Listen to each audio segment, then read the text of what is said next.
Hello everyone. তো দেখো আবার একটি নতুন মিনি ব্লগ নিয়ে তোমাদের সামনে হাজির হয়ে গেছি। তো আজকে আমরা এসেছি হচ্ছে হায়দ্রাবাদ জগন্নাথ মন্দিরে। তো মন্দিরটা এতটাই সুন্দর যে তোমাদের সাথে আর শেয়ার না করে পারলাম না। তো দেখো পুরোটা, এখানে কিন্তু ভিডিওগ্রাফি অ্যালাউ ছিল না, তবু আমি যতটা পেরেছি লুকিয়ে করার চেষ্টা করেছি। পুরো মন্দিরটা তো ভিডিও করতে পারিনি, কিন্তু যতটাই পেরেছি আশা করছি তোমাদের ভালো লাগবে। আর তোমরা যারা হায়দ্রাবাদে থাকো বা বেড়াতে আসবে বলে ভেবেছো, তো তারা অবশ্যই এই মন্দিরটা একবার ভিজিট করো, আশা করছি তোমাদের ভালো লাগবে। আর মন্দিরটার এত সুন্দর কাজ যারা তৈরি করেছে তারাই জানে কত শ্রম গেছে এর মধ্যে। তো এখানে কাজ চলছিল বলে ওই জায়গাটা আমি ভিডিও করে নিয়েছি। আর দেখো প্রচণ্ড ভিড়। আমরা কিন্তু এসেছিলাম হচ্ছে 4টের দিকে, বাড়ি থেকে বেরিয়েছি 5টা হতে হতে কিন্তু মন্দিরে পৌঁছে গেছি। আর ওপেনিং টাইম কিন্তু বিকালবেলায় 5টা, আর তোমার রাত্রি 9টা অবধি খোলা থাকে। আর সকালের দিকেও একবার খোলার পরে বোধহয় 2টোর সময় বন্ধ করে দেয়। সকালের টাইমটা আমি ঠিক বলতে পারছি না, কিন্তু বিকেলে যদি তোমরা আসো সব থেকে কিন্তু ভালো হয়।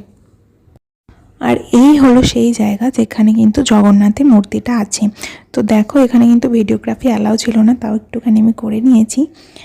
আর তো আমাদের এখন কিন্তু মন্দিরটা পুরোপুরি ঘোরা কমপ্লিট হয়েছে ভেতরটা। এবার আমরা বাইরের দিকটায় যাব। তো চলো বাইরের দিকটাও একটু দেখে নাও। এখন কিন্তু আমরা মন্দিরের বাইরে চলে এসেছি। আর এখানে একটা বড় গেট আছে।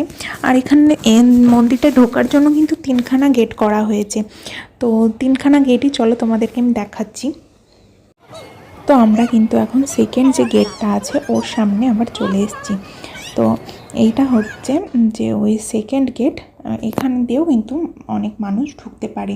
আর আমরা যেটা ঢুকেছি ওটা হচ্ছে থার্ড গেট। ওইটা দিয়ে মেনলি যারা রাস্তা দিয়ে আসছে, ওটা মেন রাস্তা, ওটা দিয়ে ঢুকে পড়ছে, মানে আমরা যেটা দিয়ে ঢুকেছি। এখন কিন্তু আমরা থার্ড গেটের কাছে দাঁড়িয়ে আছি। আর আমরা এখানে কিন্তু ওলা বুক করে দিয়েছি। তো আর আমরা কিন্তু বাড়ি চলে যাব। তো বলতে বলতে দেখো ওলাও চলে এসছে। তো চলো আজকের মিনি ব্লগটা কেমন লাগলো অবশ্যই কমেন্ট করে জানিও। দেখা করছি নেক্সট মিনি ব্লগে। ততক্ষণের জন্য তোমরা ভালো থেকো, বাই।